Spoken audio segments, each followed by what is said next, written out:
Hello and welcome back to the second and final session of the day, and indeed the final session of the World Para-Alpine Skiing World Cup here from Zagreb.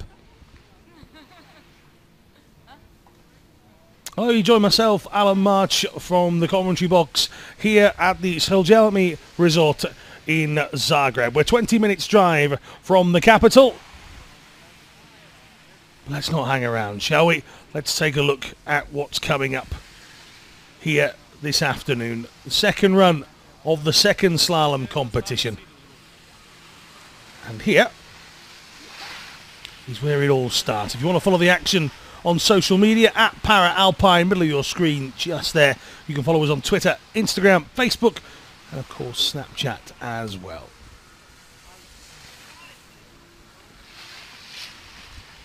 So it's about 4 or 5 degrees here this afternoon. The start time, 3:30 local time. Goes as low as -2 into the snow temperature.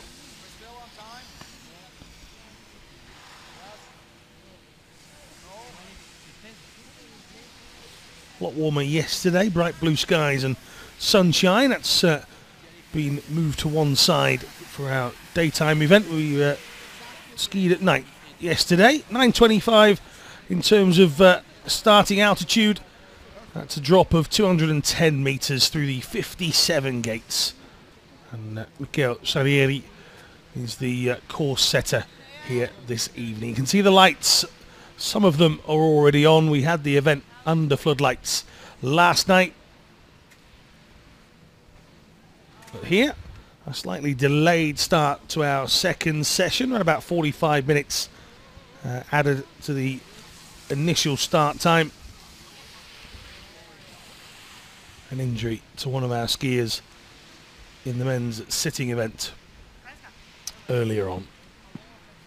We'll start with the women's visually impaired event. Yang Jae-rim of Korea will lead off in the competition.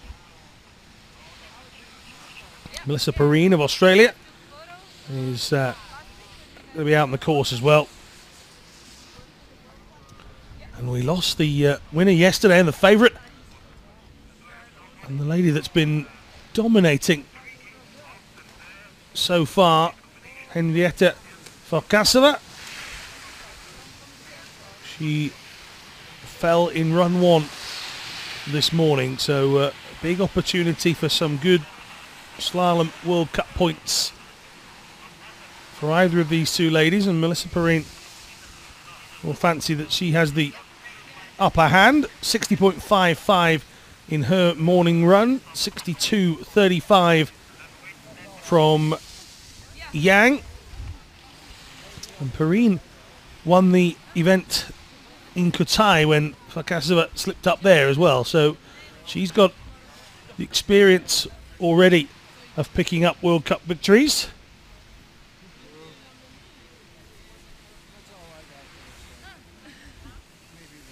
So all of the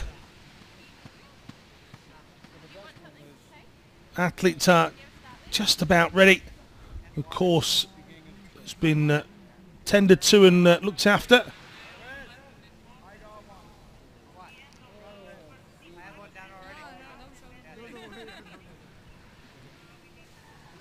A few bumpy, hairy rides towards the closing stages of the first run this morning. So a few changes were made and a bit of TLC given to the course, the Kerveni Spust course.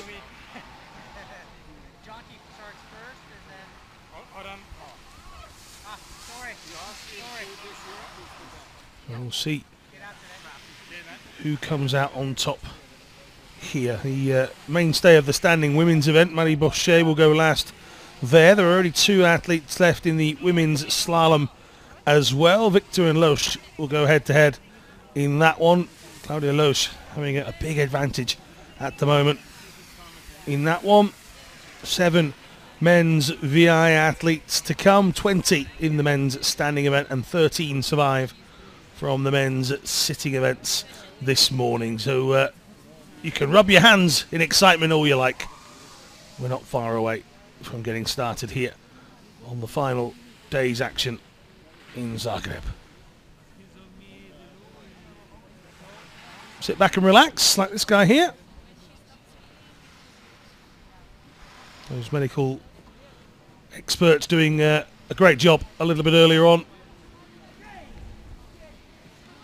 An accident involving Korea's Lee Chi-won, meaning that he needed quite lengthy treatment to his right shoulder and right arm, which gave us a long delay in the first run.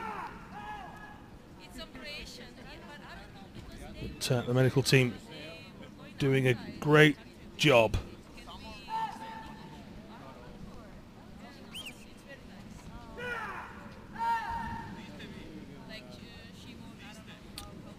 So I'm just being informed there is potentially a delay to our start here. We'll confirm you the length of time in just a moment.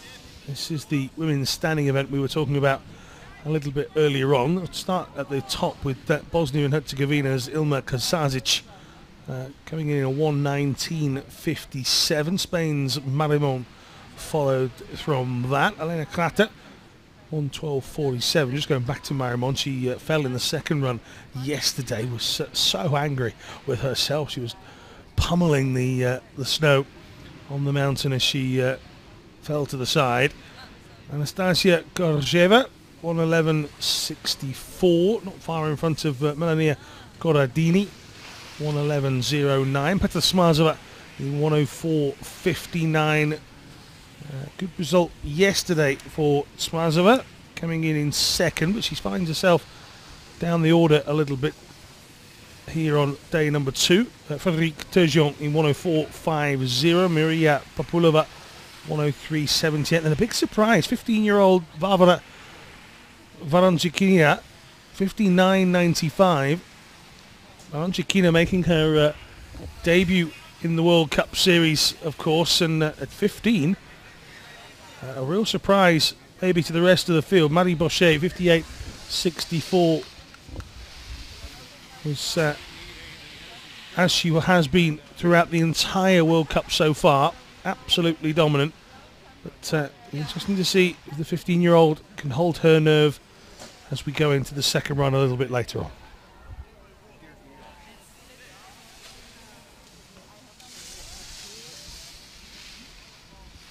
Now, as we mentioned, 2 ladies taking part in the women's sitting discipline. The great Stephanie Victor, multiple medalist, got Paralympic Winter Games golds safely tucked away in her memory bank. And I'm sure they're on display somewhere proud in Switzerland, which is where she now calls home. Having competed for the United States for so long, she's now switched allegiances to the country of her husband, and Guy, or trainer, he was the first person to actually give her a ski lesson. And they are now together, and she says she wants to ski for Switzerland as a thank you to her husband. Claudia Loesch also goes in that women's sitting event as well, and Claudia won yesterday when there was just the 2 of them, and put in a good performance this morning. Looks favourite to take that again. Now, yesterday's men's VI event had a certain air of drama. There were a few disqualifications at the end of the run.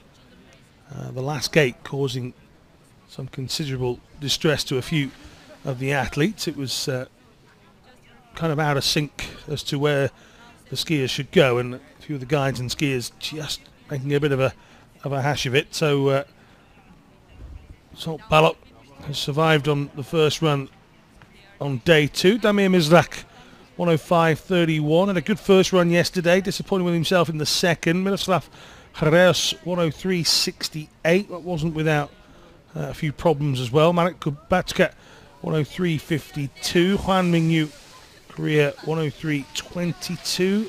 Gernot Morgenfoot 58.15. He came third yesterday, was placed up onto the victory board after those disqualifications. Now, Ivan Frantsev was also on the podium yesterday in second. The man who beat him, Valery Kozhubov, has already gone out.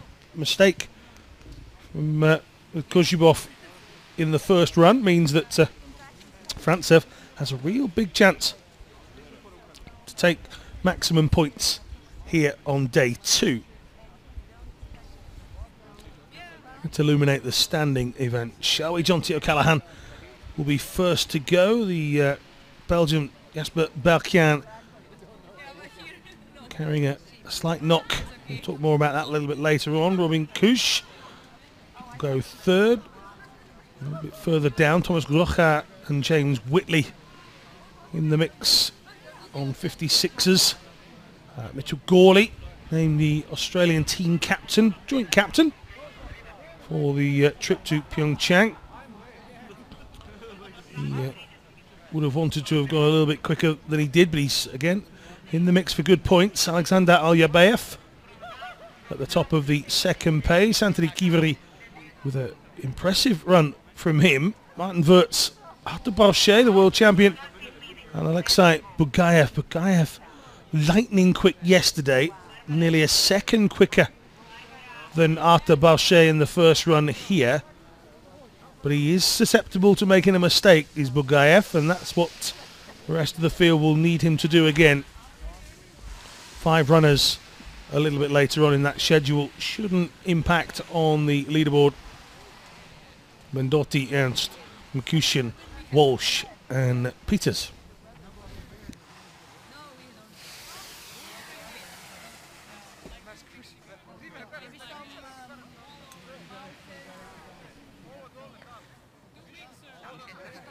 The men's sitting event was where we had most of the drama this morning. Garane Slivnek from Slovenia will be the man to lead us off. He went in with 106.53. Came out in his second run yesterday for a DNF. Josh Elliot will go second, 102.25 his run this morning. Mark Sawyer, we saw a lot of him on camera at the bottom of the mountain. He was hanging around to see all the other results. Simon Wallner, Alex Cairns, Mika Weifler, Tyler Walker, 101.11. Had to work his way back up the mountain slightly, Tyler, to stay in between the gates and carry his run on, but he knows how important the World Cup points are. Murat Pele inside 60 seconds, 59.86. Sang Min Han, or Hang Sang Min, should I say, also competing here this afternoon. Frédéric Francois will be bib number 63, and then the 3 at the end are these 3 on your screen now. Jesper Pedersen, 56.47 earlier on, but Johan Tabele, second and a half quicker with a 54.95, and then Igor Sarkowski, 53.71. He took a big tumble after his run. Most of the skiers veer off to their left as they cross the line eventually. For some reason, Sikorsky decided to switch to his right side, and he seemed to hit just a mound of snow that had iced over, and it sent him into a little flip, landing into the nets at the bottom of the run. But judging by the fact that he's on the start list, I can only take it that he's fine, and we'll get on with it. They're a tough bunch, the mono skiers. So just some final course preparations as we have a short delay to the scheduled start time. Don't forget, you can follow all the action on the Paralympic.org website, and not just here in Croatia either. The competition moves over to Slovenia next. Kranjska Gora is the place we visit. The Slovenian resort situated in the upper Sava Valley of the Julian Alps.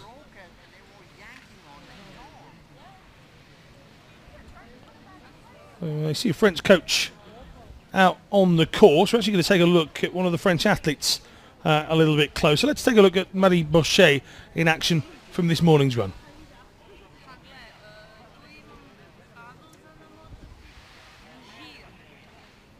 See Bechet, the current leader, and as I mentioned, she's won absolutely every race so far.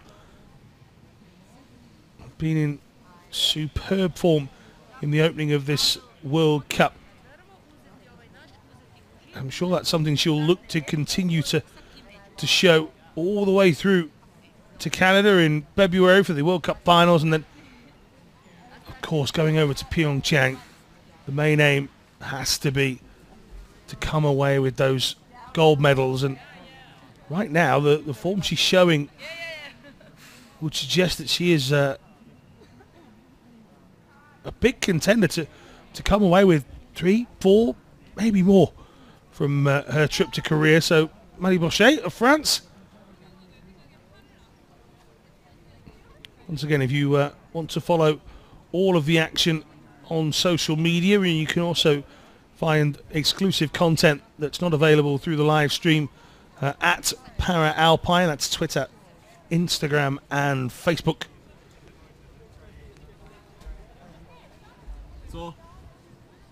Exclusive content, interviews with the winners, as well as highlights packages as well, to take a look back on some of the races. So take a look at some of the men's standing action in a moment.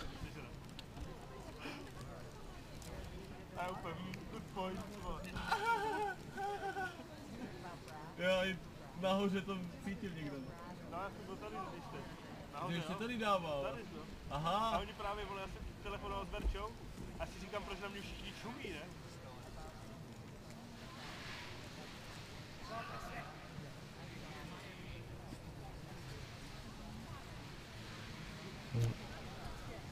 A few of the national para-athletes having a good World Cup so far. Alpine and Bechet amongst the front runners. Frantsev, of course, leading the VI classification into this afternoon's finals. But Alpine got work to do. He's going to catch Alexei Bechet. Those two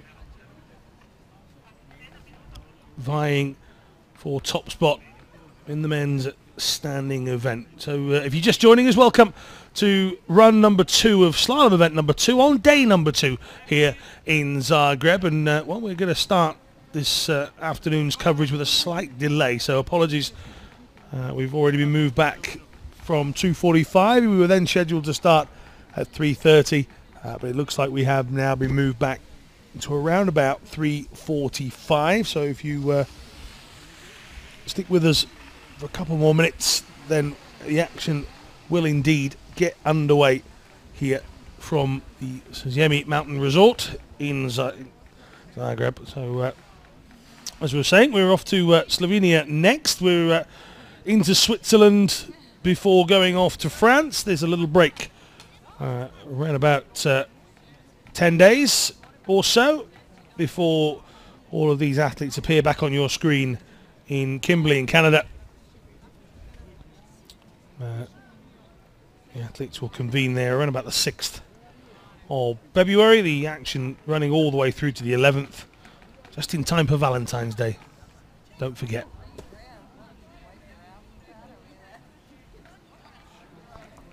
And then, of course, it's PyeongChang, the big one on the calendar in 2018 for winter sports enthusiasts. Those Paralympic Winter Games will soon be upon us.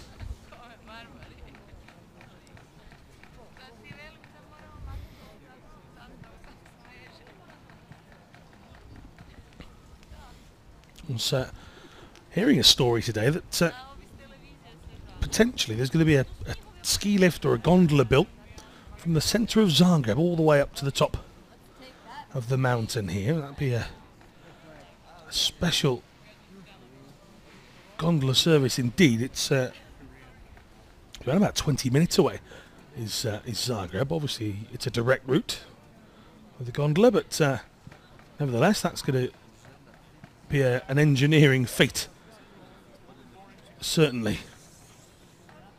But it's I would imagine a rather special view. You come through the clouds quite regular on your way up from Zagreb up to the what is Bear Mountain. It's to give it its local name. There are no bears here anymore, but there are signs of prehistoric human habitation on this site. It's a very popular place for locals to come.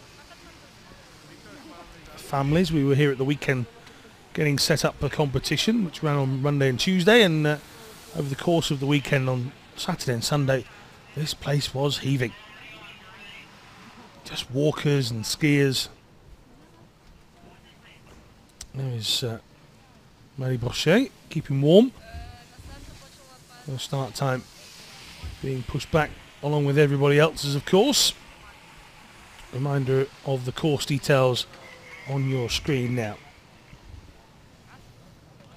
So being told we're just about 60 seconds away from getting our competition underway.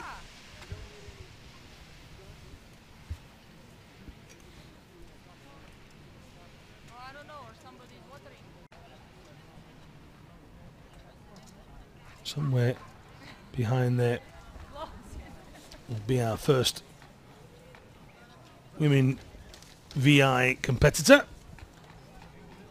Yang Jae-rim. See one of the Korean coaches just manoeuvring from side to side.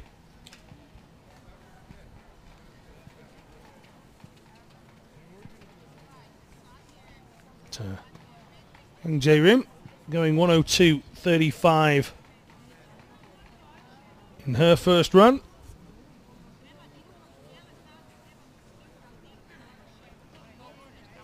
These will be good World Cup points for Yang. Came second yesterday. Melissa Perrine disqualified from the event. So Yang can, at worst, come away with 2 second places over the course of the first 2 days.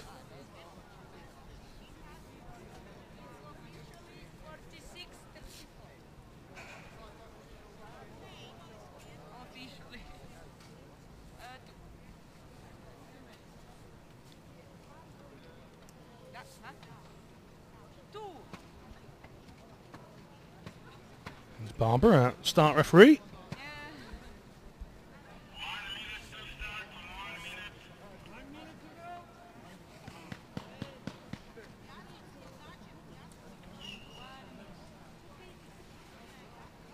The 2 Korean athletes just moving towards the starting area, so things are getting a little bit more real.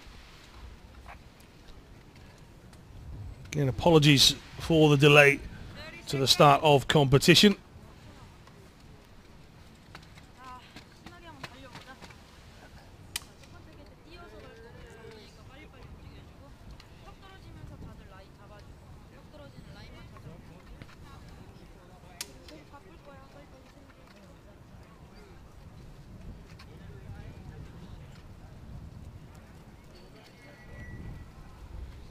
Bottom right hand side you see the time that Yang did first off.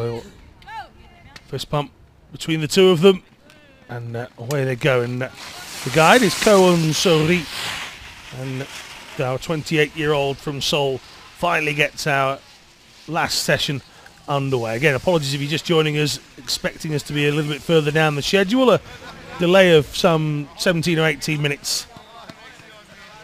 But we are now well and truly underway, and Yang Jae-rim, second place yesterday, looking for some more World Cup points. Spent 10 months on the sideline, fractured her right shin bone in the 2016 World Cup event in Tarvisio.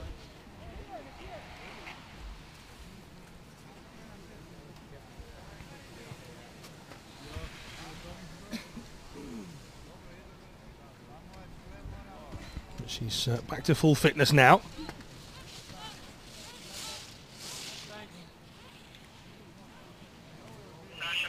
You can hear those Shouts from the guide. Can just be as simple as left and right, to be fair, but each guy will tell you that they say different things or different volume of words. Across the line, 2:05.25. Yang Jae-rim.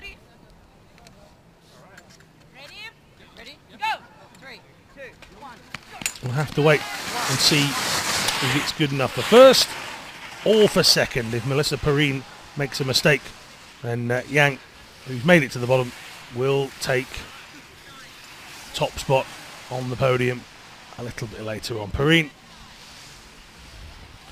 from Australia. Fancied to pick up a medal in PyeongChang, not just represent, but they have high hopes of Para-Alpine medals for Mitch Gawley and Melissa Perrine. Perrine well inside Yang Jae-rim's time. There's no doubt that at the moment on their pathway to PyeongChang that Perrine is the quicker of these two.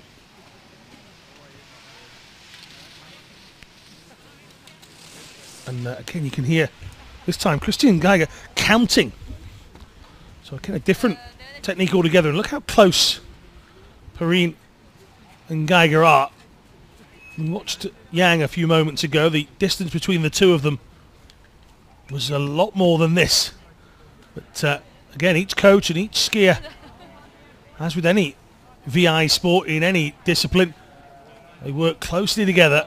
And this time the guide bringing Melissa Perrine down in a time of 2:01, and that is very much easy enough for Melissa Perrine. She takes the VI women's second run, and indeed the event, on a 2:01.64 ahead of Yang Jae-rim of Korea, 2:05.25.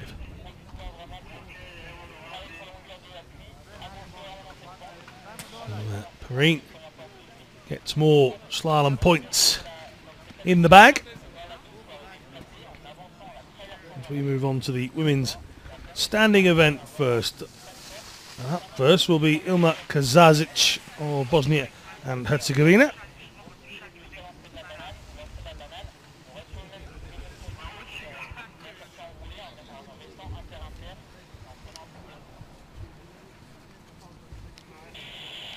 Ilma is just 19.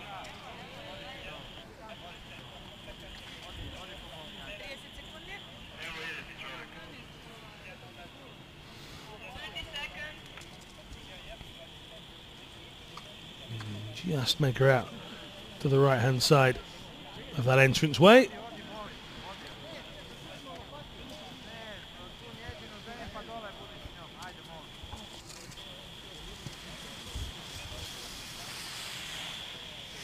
Leon Svetlin, so coach.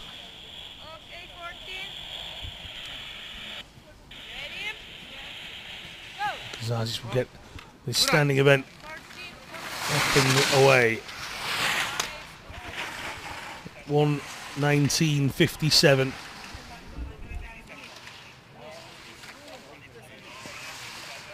That was Kazazic's first run time. She's worked hard on making sure she finishes her run versus speed as the young Bosnian again became her country's first ever female para-alpine skier. She was very close to straddling that gate just a moment ago. Oh, and she's down. Well, I just talked about how hard she's been working at making sure she's completing, and I wonder if she feels like she's still on the course here. This would be interesting to see if she tries to push back. She is trying, but it might just be too much. Can she make it back between the gates? She's going to, yep. Well, Kazazic just turned herself around and will continue with her run. So continuing the streak of no DNFs for now. Just a little struggle. Oh, and more so here. And just sometimes there's a little smile there. I think she realised once you've had a mishap, it can be a real struggle to get the speed back, get yourself going again, and Kazazic is just not going to find the strength. Lady born with cerebral palsy, and she's going to come down the outside. So our first DNF of the afternoon session is our very first standing athlete. So this is Ursula Marimont.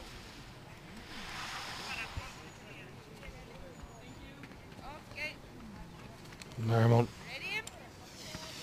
fuming is probably the best way I can put that.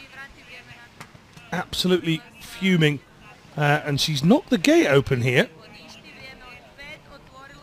And you can see the official on the left just having to explain that, because it started our clock on the bottom right. So it would have started their clock as well. They may not have sight of Marimont, so this could be another slight delay for us all. The Spaniard tried to lift her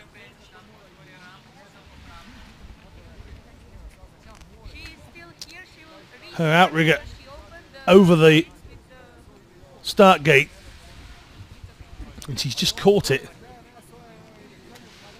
And they may have to actually wait for the next slot. The timings are automated with set intervals between the athletes. So this time around, gate marshal just making sure Marimont screams as she makes a start.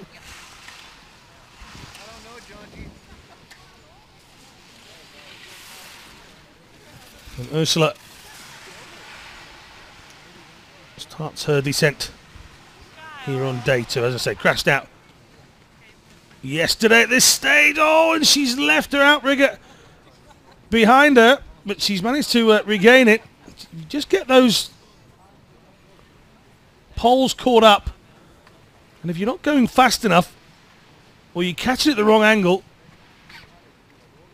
they can just pull you back.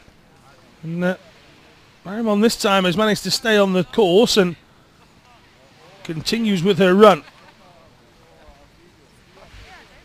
A 33-year-old desperate to get 2 good runs in a day under her belt.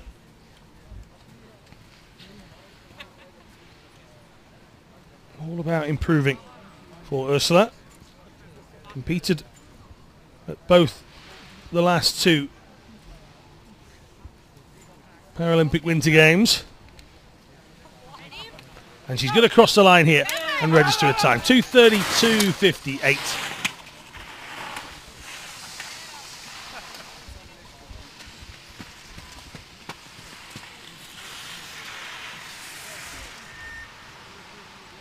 So, next up,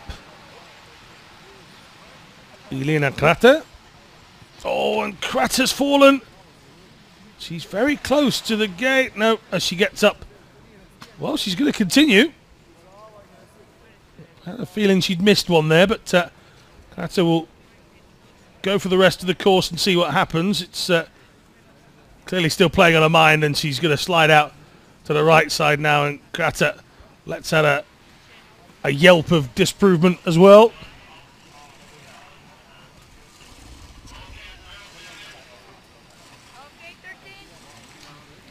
And Elena Krater joins Ilma Kazazic, and she is out. Anastasia Korasheva.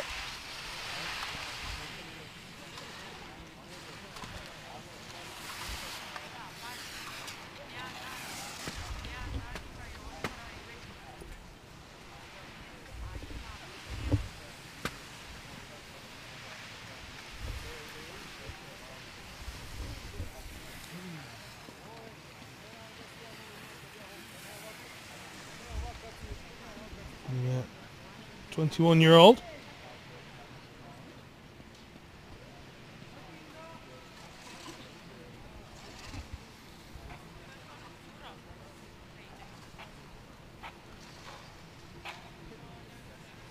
Competed in Sochi, was 11th in the slalom there. The lady with the bright green protective equipment and blue helmet. Just batting to one side the gate poles and into the bottom section she comes. Just a little shaky through there. But it looks like Kohorasheva will get her second run completed. Now Milenia Corradini should be next up out on the course for Italy. This is Corradini making her start. 30-year-old will join her live now.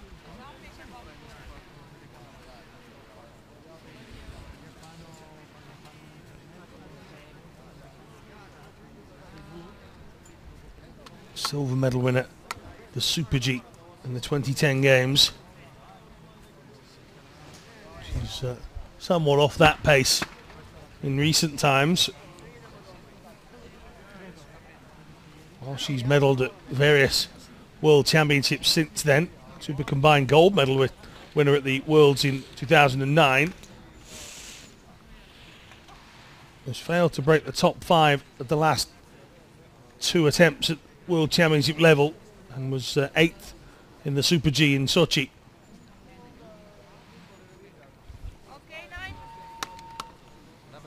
Just the use of the right hand for Corradini. She crosses the line. She's slightly behind Kohorasheva. 0.45 is the difference between the two ladies.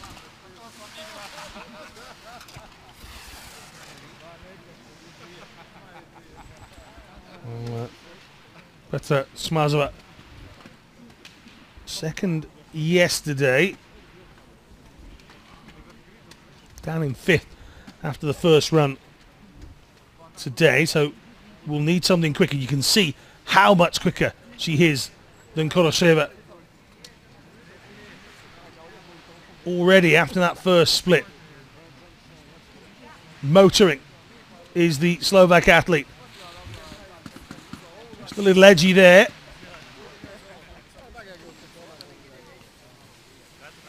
Needs to find the right balance between speed and manoeuvrability at that speed, and she's doing a really good job here. Petra Smazova hanging on though, and that mistake might be costly when it comes to top 2 or 3. 2:10.62, well inside Kohorasheva's time.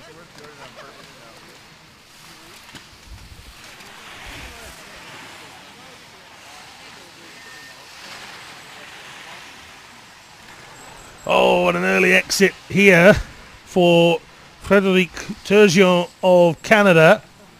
We saw Mel Pemble go out this morning. The young Canadian left us in the first round, and another young Canadian leaves us in the second. So Smazova's chances of finishing top 3 just got a lot better. This is the moment. And yeah, you just see uncontrollable at that point. One bounce to the left, one bounce to the right. And so difficult for a one-leg skier. Once you start to lose that core balance. Now, Papulova.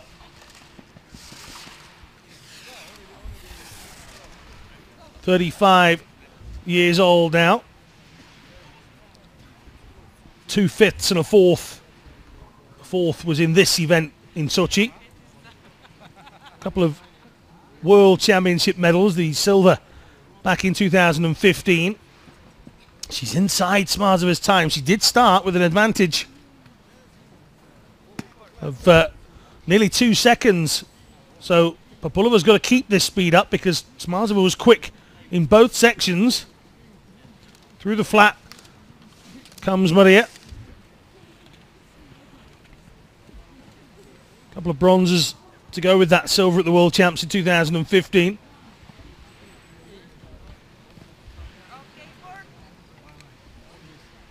Has she got 2:10.62? No, 0.58 is the difference between them. So Smazova will definitely finish inside the top 3. This is Vavra Vronchikina.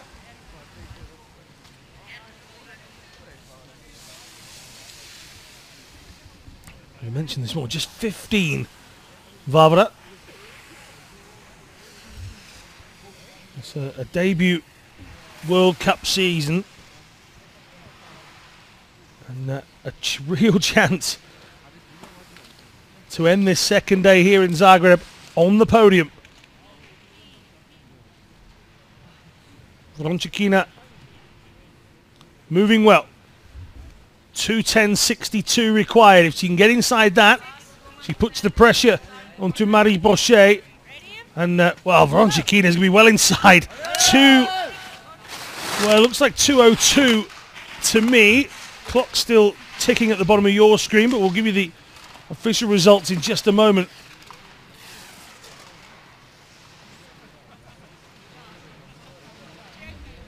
This is Marie Bechet. Took a look at her first run earlier on, and it's nigh on flawless. Vronchikina's time, 2:03.90 in the end. I thought she'd managed to squeeze into 2:02, but not quite. So she still has 6.7 the difference ahead of Smazova. But again, Bechet, the World Cup points leader. The real beacon of hope for gold for France in PyeongChang. He's destroying another course here on the World Cup, and comfortable. 1:59.90. She's finished 10.72 seconds ahead of the rest of the field. And Marie Bechet, as brilliant as ever, waves to the spectators at the bottom of the course. And as you see there, Bechet in fine form. 1:59.90 takes it from Smazova to 10.62, and Maria Papulova in 2:11.20.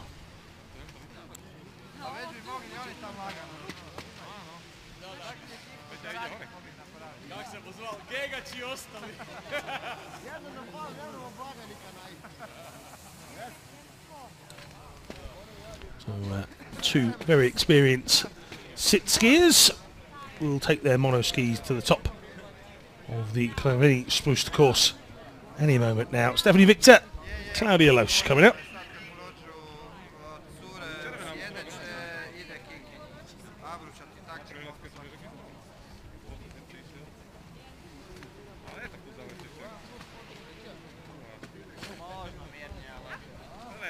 Again, at Alpine, if you want to follow all of the action for exclusive content away from the live stream, interviews, reaction and highlights and more. All of that available on Twitter, Instagram and Facebook. Don't forget to follow our Snapchat stories as well. This is the lady with a story. Stephanie Victor.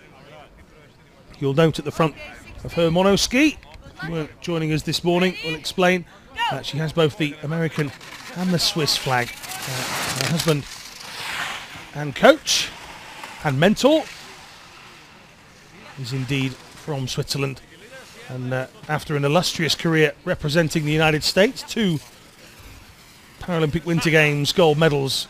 When I say illustrious, just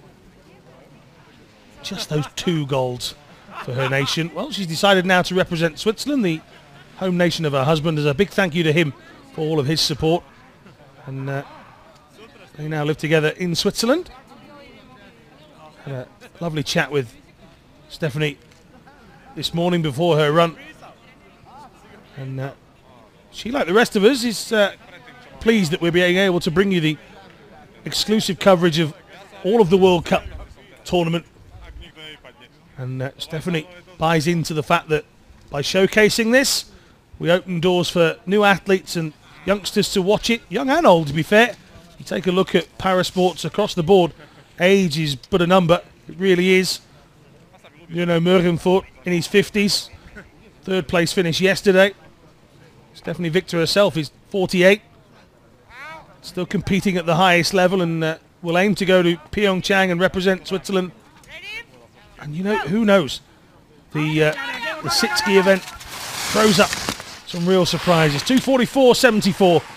The great Stephanie Victor crossing the line here in Zagreb.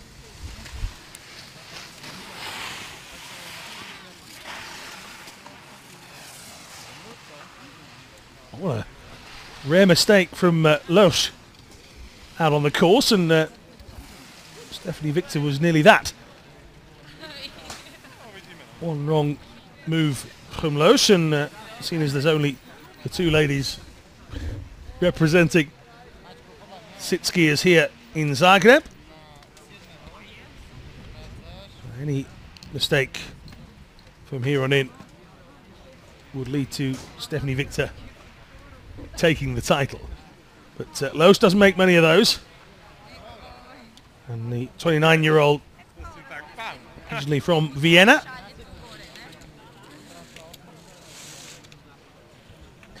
gold medalist at Super G in 2010, took silver in the Super G and the Giant Slalom in Sochi, so she'll be wanting to get back to the top of the pile in March. But here, no worries. Little mistake towards the top, but at the bottom where it matters, some 38 seconds the difference. Two good friends, two great characters, two fabulous skiers, and Claudia Loesch takes the women's sitting event. 2:06.00 from 2:44.74.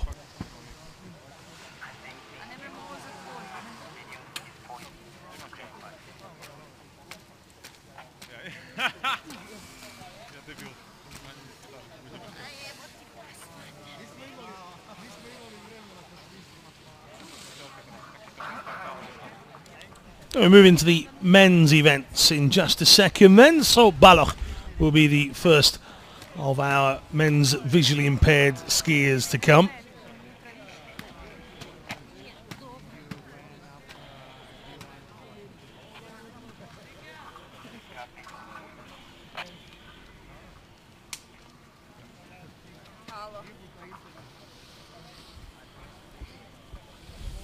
Zot is classified as a B1 skier. That means he has the lowest level of visual acuity amongst our skiers. There are only two B1 skiers within the field in men's events. Zolt's guide is Bents Boski.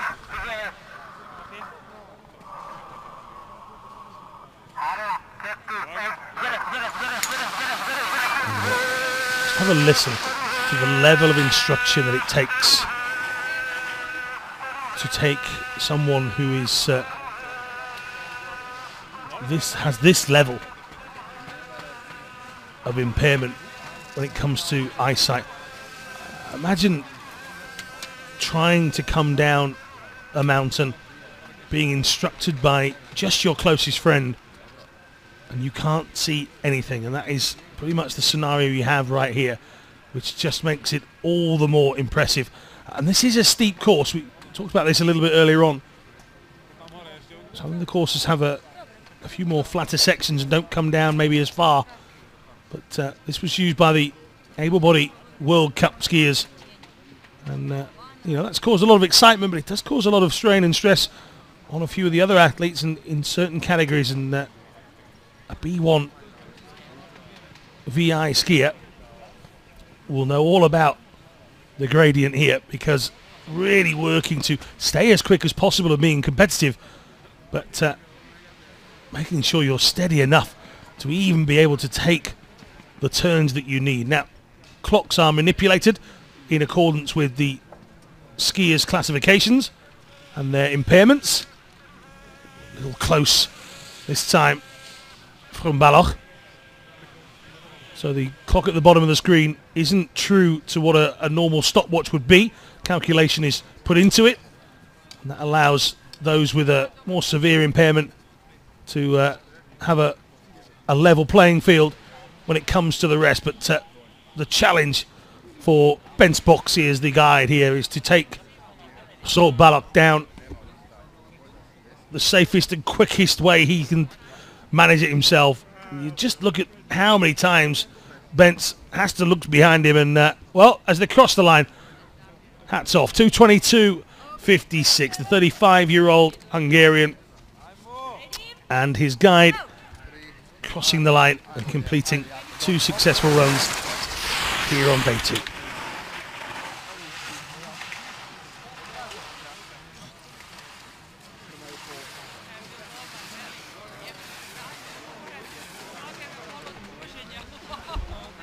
Now this is Damir Mizrak.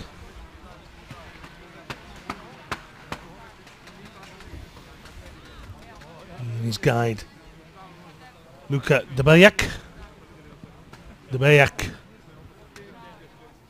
Again, you see just every second or third gate just has a little look behind him through that last section, but here he's happy to let Damir just go for himself. The instructions will be made through the microphones. You can see them in front of Luca's face every now and again. The clock stops and starts with the athlete, not the guide.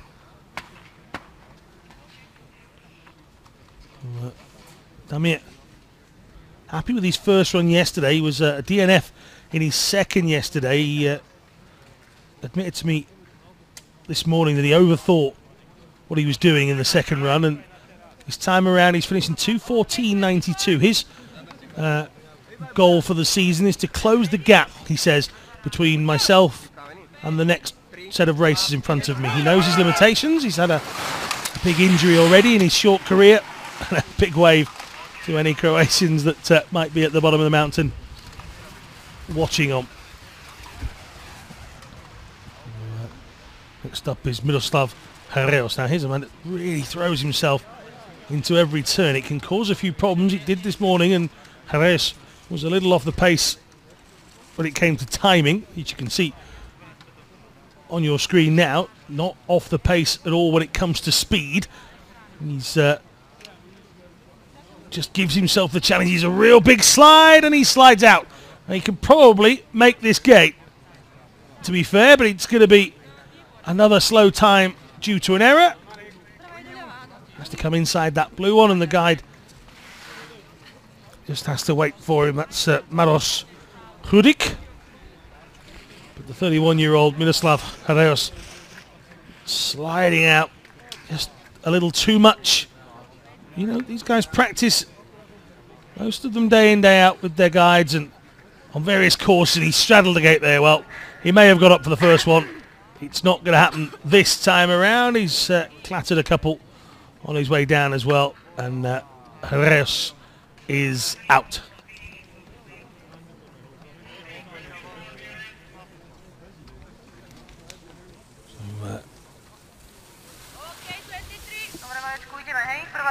Opportunity for big points in the men's VI here. One of the quicker of the athletes goes. So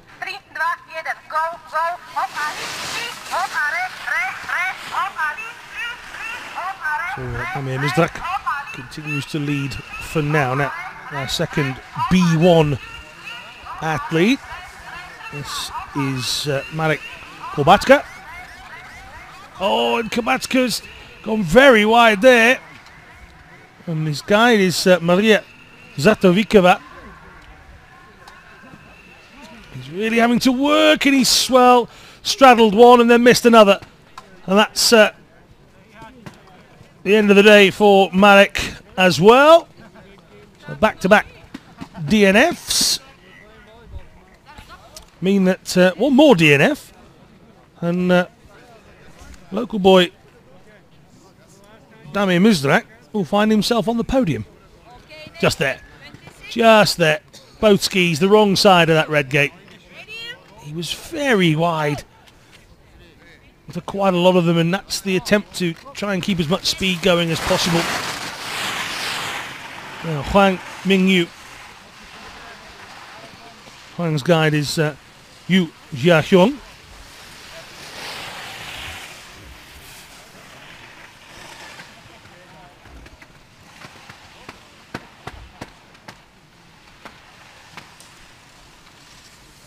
21-year-old.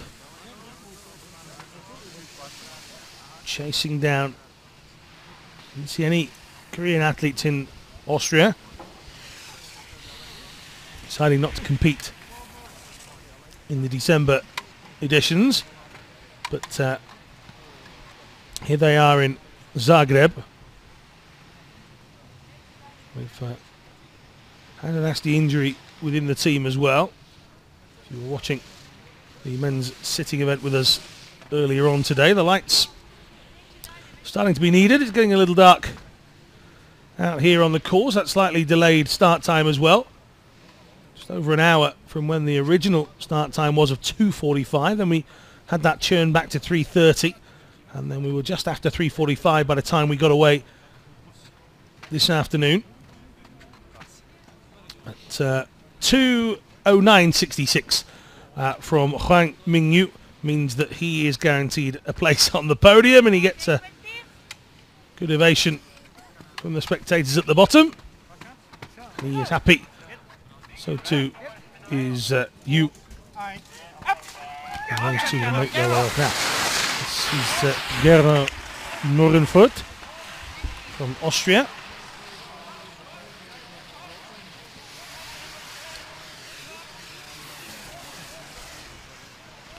"52 years old, soon to be 53. Not been competing all that long, just a couple of years as a VI skier. And he and his guide, Christoph Meine, already forming a good relationship. He put in some good performances for a couple of fifth-place finishes in Kutain, his home country.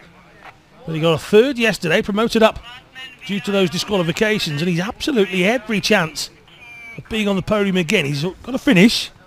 That's the obvious one. But he should be quicker than Misdrak. He should be quicker than Hwang. And it'll be down to what Frantsev comes up with in a couple of moments. With Kozubov going out, Hiraeus going out. A couple of quick guys not managed to stay on the course. Christoph Meine is driving Morgan forward here. And, well, he said he's got an ambition of just getting to PyeongChang. I think he should have more than that. I think Gernot Morgenfurt, with a few more World Cup events under his belt, could be a real potential for a medal. He seems very stable. He seems very rigid in his performances. And he seems pretty stable. That it's easy to take him down. Christoph Meine has got a good talent there. This is Ivan Frantsev, our neutral para-athletes. Go, Johnny. And, these two bouncing through. There's a few mistakes from Frantsev. But, he's made it this far.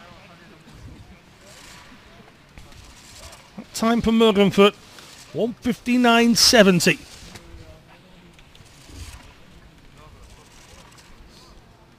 Through the slower section now before they drop down towards the finish. 2:01. It's actually 1:59.70 that Morgenfurt has on the official timings. But either way, doesn't matter. Frantsev 2 seconds inside. 1:57.95. And a handshake and a good job done by the pair of them. 1:57.95.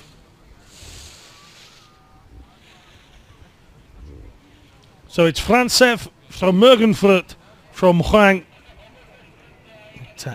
Ivan Frantsev picks up maximum points as he wins the VI event.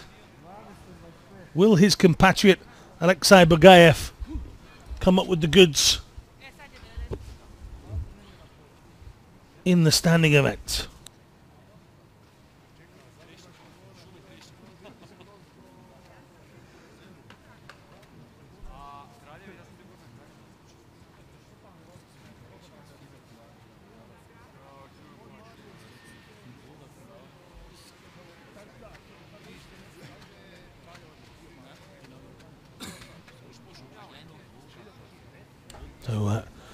So the names coming through just around about bib number 30 there, Alexa Bagayev.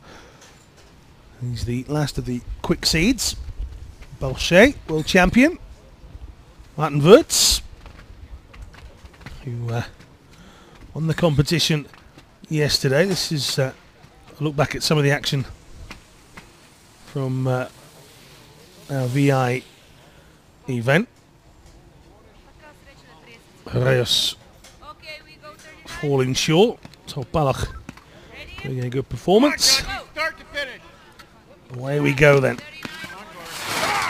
John T. O'Callaghan first on the course. Australian.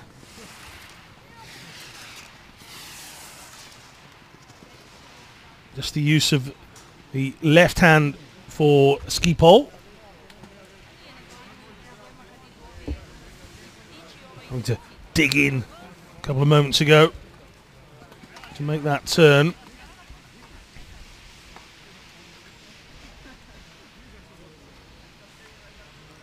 Quick through there, it's good manoeuvring of the legs to get through that section.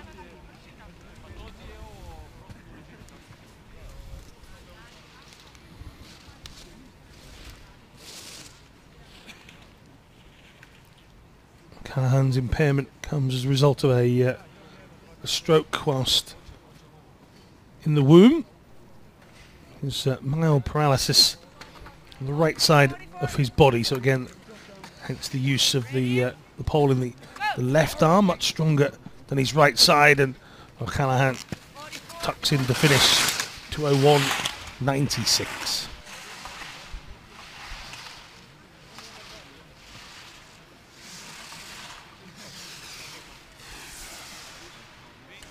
This is Jasper Balkian, in Belgium. Aspirations of a top 10 result somewhere on this World Cup circuit. Not a guarantee for a place in PyeongChang, but I suppose the answers are you never know. Been struggling in recent times with a hip injury on his right side. Which, as you can see, only the use of the left pole for Balkian anyway. So having another injury on the right hand side is only going to make life a bit more difficult. The youngster from Magdal crossing the line. He's in front of O'Callaghan, 1.60 seconds the difference, and Jasper can rest for a couple of days before we get to Kranjska if he is to join us there.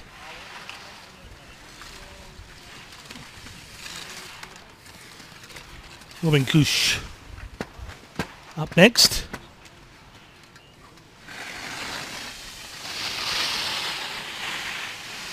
Plenty of talent in his own right, but you can't overstate the famousness of his relative Didier. He's ahead here. Just short of half a second quicker than Jasper through the opening section. He's looking pretty quick, Robin, at the moment.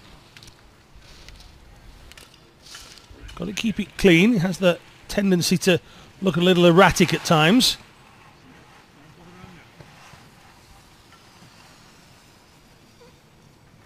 .36 is what he wants to be inside. Final few gates. He should manage that. He has 1:59.08. Robin Kuss 1:28 quicker than Jasper Balkian.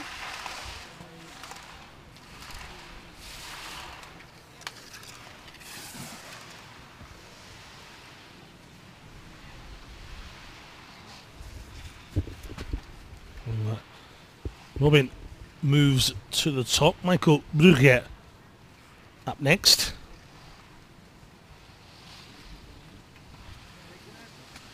.35 years of age. Took a while out after fracturing his leg in 3 different places during the World Cup in Samoritz in 2015. Was gone for just over a year. In fact, more than a year. Didn't return to training until December of 2016. So his first year back last year. Getting stronger. 57.71. Much quicker than Robin Kusch in the end.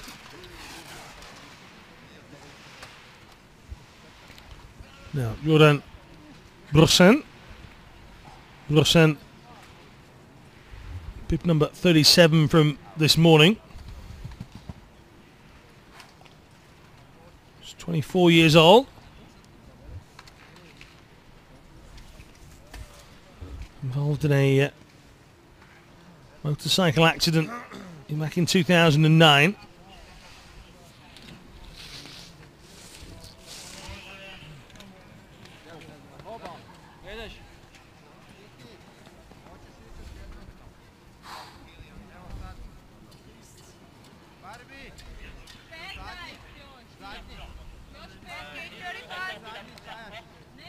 Crossing the line, a big yelp from Brossan, and a little wave to the camera as well. Out in France of Slovakia.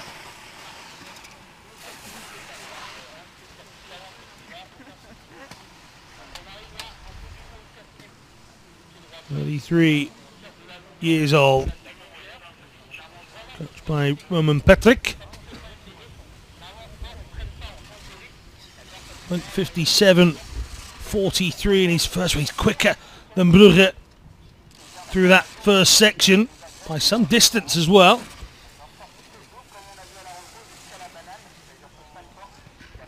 Underdeveloped limbs from birth.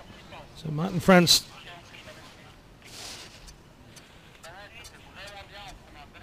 unable to use poles in either of the hands for guidance and support. So all about how he manoeuvres those skis with his legs. And he's coming across the line in front. 156.91, another new leader so far. They're all putting in a shift.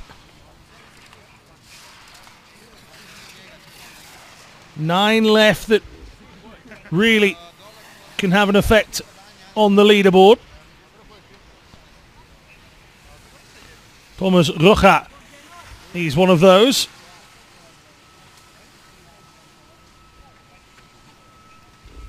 "24 years old, Rocha from Klagenfurt.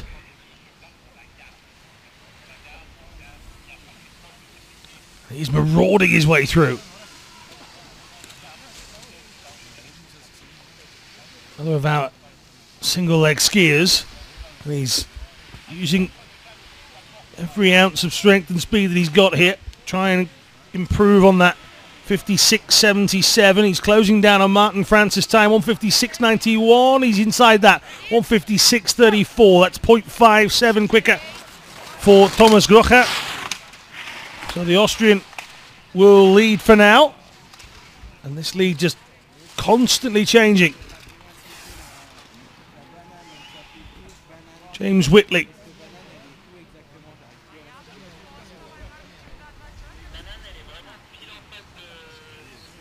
Another, the skiers without the ability of using poles as an assist, so born without either hand.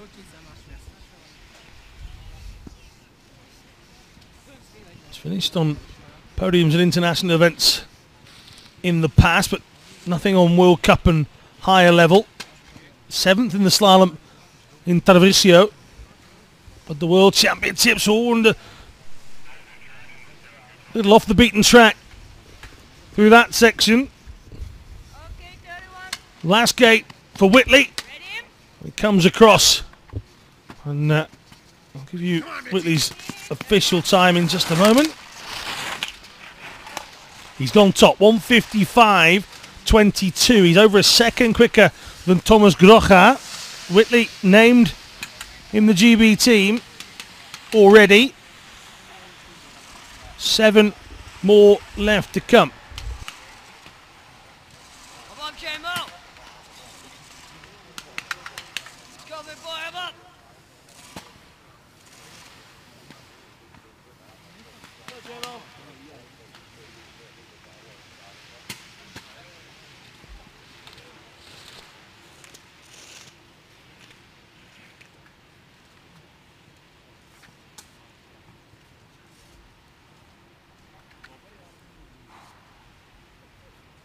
Okay, 41. Sit, Jamo. Go. So Gorley takes the lead. 3:62 for the Australian team captain for PyeongChang. And that's a good run. He hasn't improved the time by 1 or 2 seconds. He's smashed through it. And he's added 2.5 seconds over James Whitley. So Mitchell Gorley has got an agonising wait to see how high he comes in the standings. Great first shift from Stanton.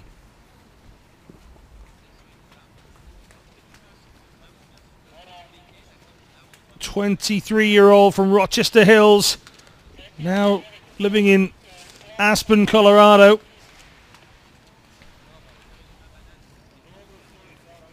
Had a growth deficiency. It's fibula, hence the amputation below the knee. But driving across the line, 1:51.65. James Stanton, a little nod. He moves to the top. This is our event leader so far, or at least the World Cup leader, Alexander Alyabayev.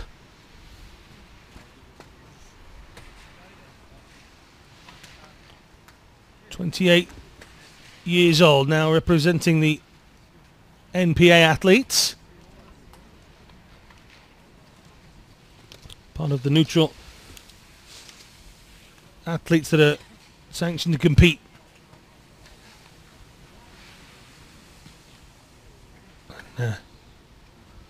Stanton's time 1:51.65. Can Alyabayev crash through that? It's going to be tight. He can't. He's outside. James Stanton continues to lead. 1:51.98 from Alyabayev. A shake of the head. He obviously knew where he lost time on the course. This is Santeri Kiveri. Just got a little shaky through the section a moment ago.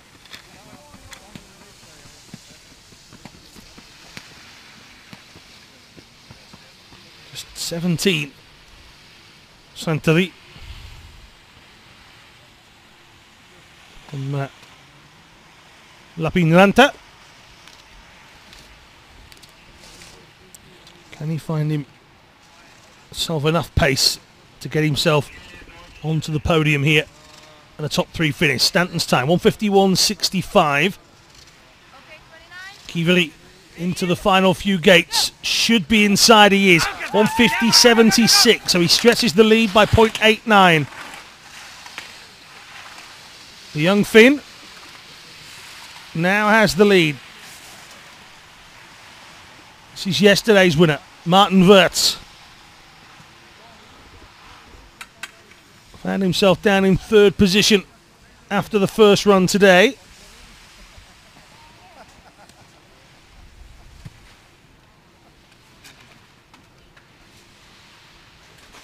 "24-year-old. He shows yellow and black protective shin parts, and just the use again of the pole in the right hand. Wirtz moving through very nicely into this final section then. 1:50.76 the time to beat. He looks like he's going to be inside that. Huge lift off the ground, and that slowed him right down. Kiveri will finish on the podium, 1:50.76. Martin Wirtz got all manner of sideways with 4 gates to go. And yesterday's winner,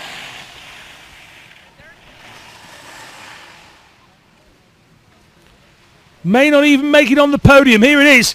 Just managing to hold on to get back inside the penultimate few gates. And this is after Bechet now. And he's throwing himself around. 17-year-old world champion from the early part of last year. And Bechet to try and stop young Kivri from keeping the lead. Oh, it's tight. 150.09.67. Bechet has top spot. Is it good enough to beat Alexei Bugayev? He's absolutely motoring again, Bugayev. You saw him at the start here. This is him live. He's 1.6 seconds quicker than Bechet, and we might just have back-to-back neutral para-athlete victories here. Frantsev in the men's VI event.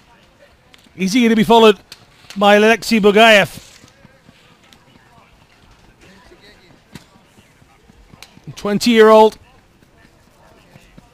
into the final section. He's well clear on time.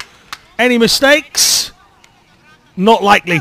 Bugayev comes through 146.56, 3.5 seconds quicker than the rest of the field, and it's back-to-back victories for our neutral para athletes.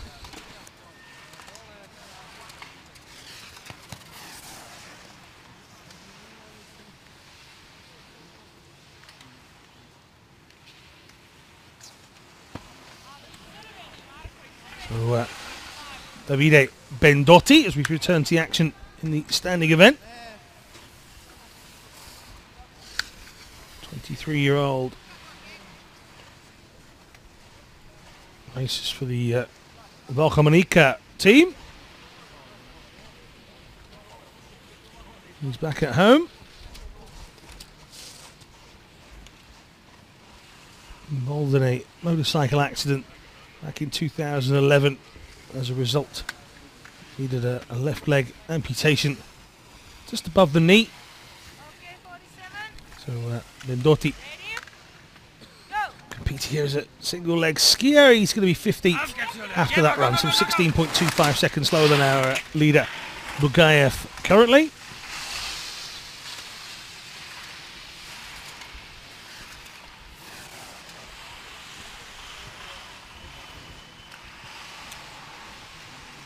Julian Ernst of Austria next. 34-year-old from Oberstdorf.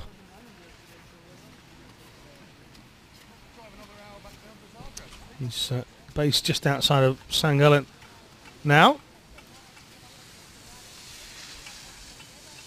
He's a paramedic in day-to-day life. He's also worked for the Fire Brigade, Mountain Rescue, Red Cross.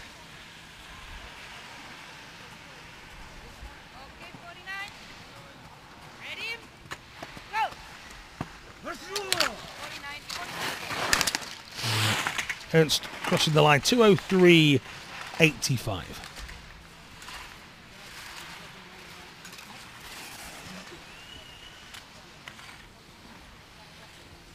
Alexei Mikushin, the third of our MPA athletes in the men's standing section.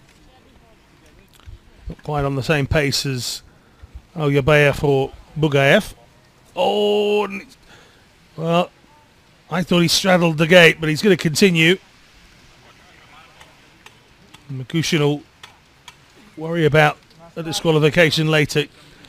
Get the practice in. Take a look back at that maybe at the end of the run.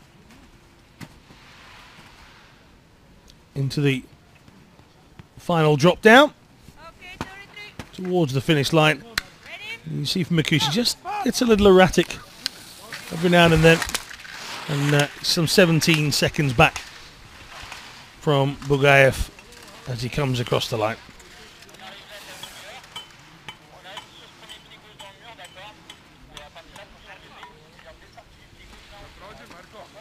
Thomas Walsh, United States of America. And Walsh has indeed straddled the gate, he knew that. Well, at least he can find the humour in the moment. As disappointed as I'm sure he is. So, half decent first 8. And goes out. This is Jack Peters.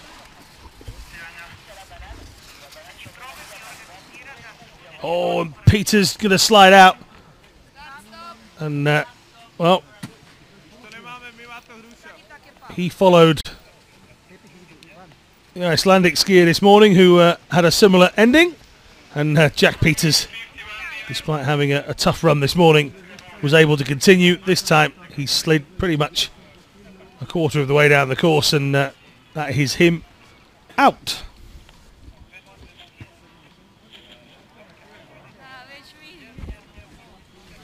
You see there's almost a smile on his face as he slides down. There's nothing you can do, pretty much. Just let yourself come to a halt and hope that you're all right when you get to the bottom. So Alexei Bugayev, 1:16.57. After Bechet, the world champion, has a competitor on his hands, it would seem, as we head to Slovenia for the next stages, but with PyeongChang in mind as well. The world champion might not have things all his own way. Rest of the field pushing on hard. Martin Wirtz, Kiveri, Algebayev, Stanton, Gawley, Whitley, all looking quicker and quicker as the World Cup rumbles on. But nobody stopping Alexei Bugayev at the moment.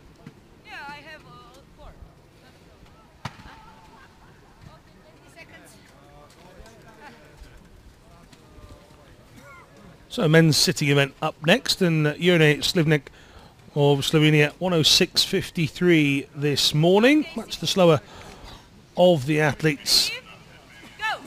The only Slovenian out on the course here today. Igor Sikorsky looking for back-to-back victories. He's Juraj Slivnik.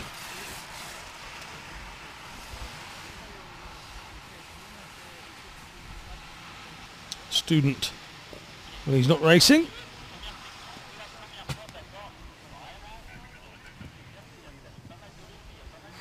Still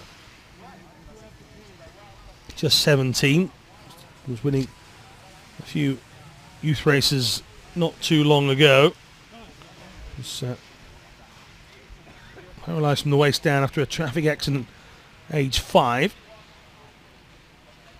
So he's only 17 now.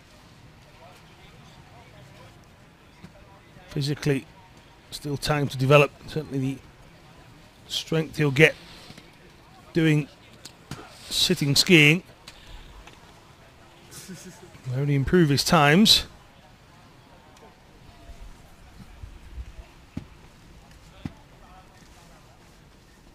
Sliding through these final gates.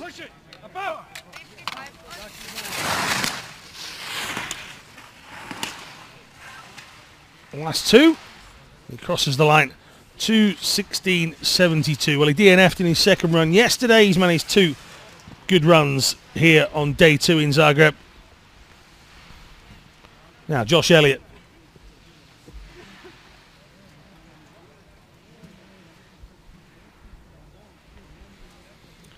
"36 years of age, wife Samantha, living in San Diego. Former US Marine. Injured whilst serving back in 2011. And, here less than 7 years later. Josh Elliott pushing himself on, and I don't know if you can hear that in the stream. There are big screams of "Come on, Josh!" as he comes through the line. 17 or so seconds quicker than Slivnik. And plenty of support for Josh Elliot at the finish line. This is Mark Sawyer of Australia now.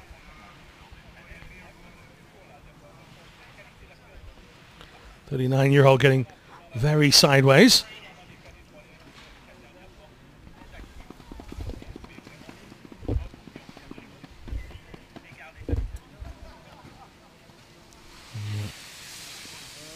Time this morning, 1:01.91. He'll look to try and be quicker than Elliot again. It was only 0.3 or so the difference between the two of them in these first runs. This is our last event, don't forget, from here in Zagreb. We move over to Slovenia in a couple of days' time, so make sure you join us on Thursday. You can follow all of the World Cup Series live and exclusive on Paralympic.org. Some fantastic coverage. This is way across the line. Behind Elliot by some 4 seconds or so.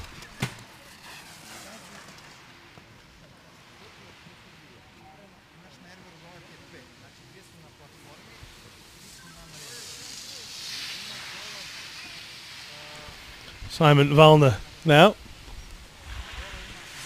The Austrian went 1:01.39 in his first run.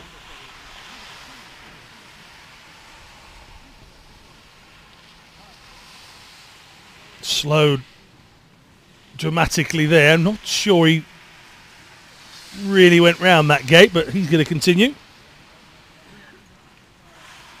Best thing to do if you're not sure is carry on, to be fair. And that is exactly what Simon Wallner is doing. The 30-year-old based in Innsbruck these days. Into his hand cycling as well. Wallner chasing down a 1:59.27. He's not going to get that. Okay, 67. Ready? Go! Oh, and it looks as if he's going to end up missing the final few gates anyway. Well, Wallner with a decent effort. Around about 6 gates to go, and he's just veered off course. So that was the one from earlier on. Oh, hard to say whether he made that gate afterwards anyway, but and a big mishap early doors for Alex Cairns, and that looks like the end of his run as well. We barely got a chance to see Cairns in action there. Don't go near the dog, Alex. You've had a bad enough day as it is. Something about Alex Cairns that Pooch doesn't like. Okay, 66. Ready? Go! Go!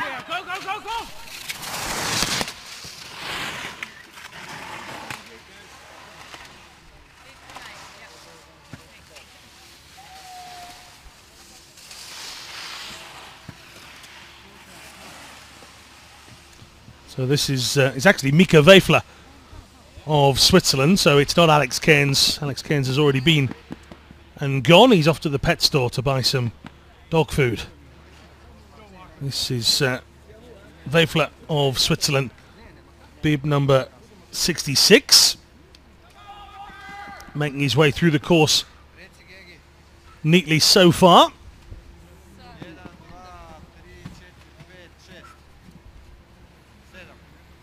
23-year-old.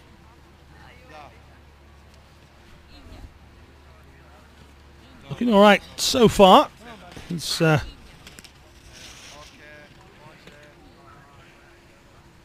to set himself a decent time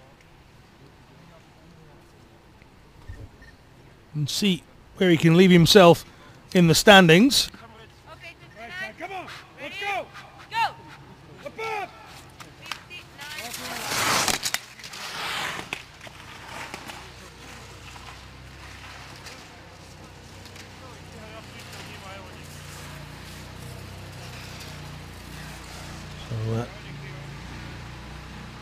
So, Leffler makes it to the bottom. Big shouts of "Come on, Tyler" from the bottom of the mountain. And that was Tyler Walker starting. You see him now live on the course. Much quicker yesterday, Tyler Walker. He had a real mishap in the first run. Meant he had to try and work his way backwards to make sure he got through the gates in the right order. But, trying to chase down his compatriot Josh Elliot. Will Walker be able to correct this one? Yep, he's still within the course, so Walker will continue to come down and pick up his World Cup points. Oh, real big bump. Walker held it well at the time, and now that's enough. You can see just threw his arms to the side, and he's well, he's a flamboyant character at times, is Tyler Walker. And the man with the bright yellow and orange hat, just helmet, should I say, just comes screaming down to meet his teammates, and at the bottom. But here, look at that. Nearly took out a drone. He was that high. So Elliot's time, 1:59.27. Still the time to beat. What a fantastic second run from Josh Elliot, by the way. 1:02.51 left him in 12th at 57.02. He's really sent him into the next level. So this is Murat Pelli, the Swiss athlete. Had the chance to speak to Murat in St. Moritz during some of the training time that they were permitted there. Just catching his outrigger in the gate pole. His ambition this year is to medal somewhere along the line. He's outside of Elliot's time, 2:02.65, and as every passing monoski crosses the line, Josh Elliott's performance looks better and better.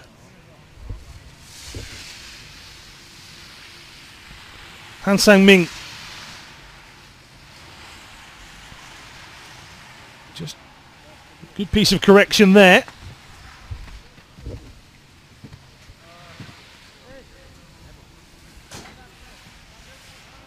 Just the cuts into the snow now are starting to affect these latter skiers, really affecting the smoothness of their run. Through the flat section comes Han. 1:59.27. I'm not sure if he can do it or not. Into the final section then. He's got around about 8 seconds to master these last few gates. That was a great couple of gates just there. 1:59.27. Can Han take the lead? No. Josh Elliot stays where he is. 4 to come. 4 more races left here in Zagreb.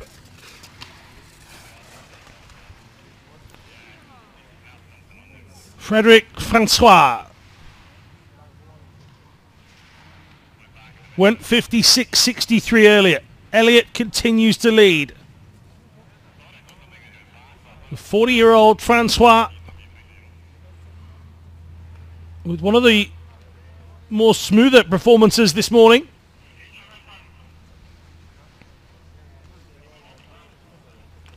And he's looking good here.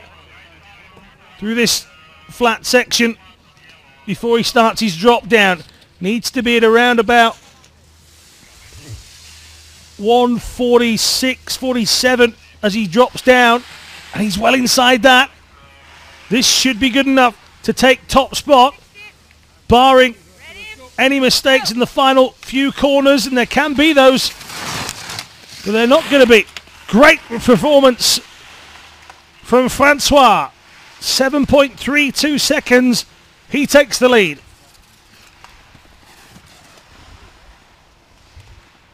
And always Jesper Pedersen. Always plenty of people watching.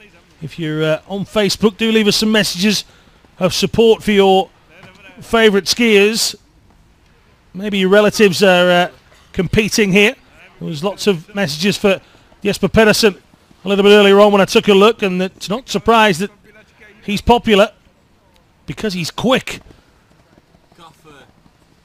And he's just 18, which means we're going to see plenty more of Jesper. Real medal prospect in PyeongChang. In his own admissions, he expects to medal when it comes to the next Winter Games, but I think this time out he's got every chance of picking up medals. Into the final section. Oh, big slide there. That's going to slow him. Ready? Go. Is he going to get 151? No. It's as simple as that. He might be inside Elliot. He is. 154.53. A little erratic over the line. Pedersen's got 2 to come. Well, he's lost a slender lead that he had over Frédéric Francois. This is Johan Taberlet. Frenchman Taberlet. Great artwork on the front of the mono ski.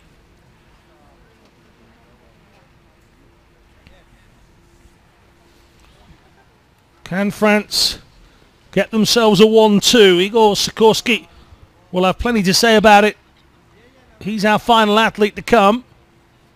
But at the moment, Taberlet chasing down on Francois and Pedersen. That's the top 2 at the moment.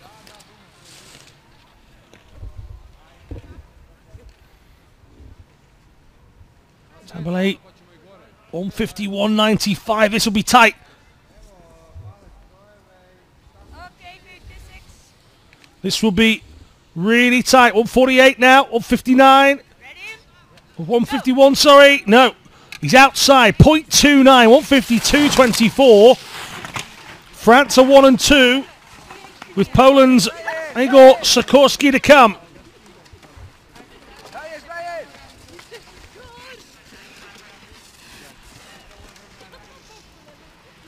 It really was a great run from Frédéric Francois. How much quicker has he gone, and is it enough to beat Sikorsky, who does have nearly 3 seconds the advantage at the start of this run? He's being bounced around a lot and he's hit the deck. Now, he can continue, but he's lost some pace there. And it's through the flat section as well. Interesting. France might have themselves a winner here. Sikorsky trying to get back-to-back victories here in Zagreb.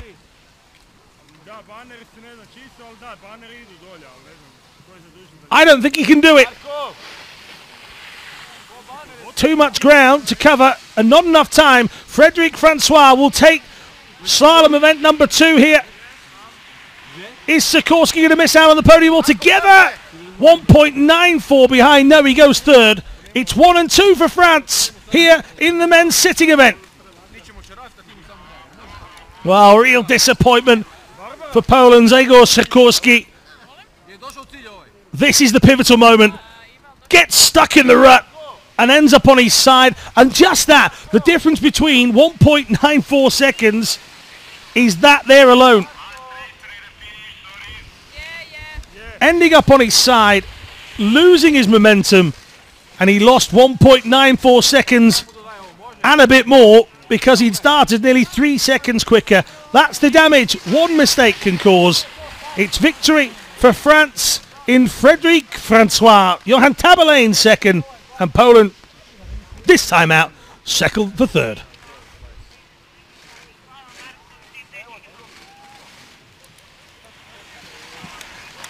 Thank you very much for joining us here in Zagreb. 2 great days of World Para-Alpine Skiing World Cup action. It's selfie time for the stars.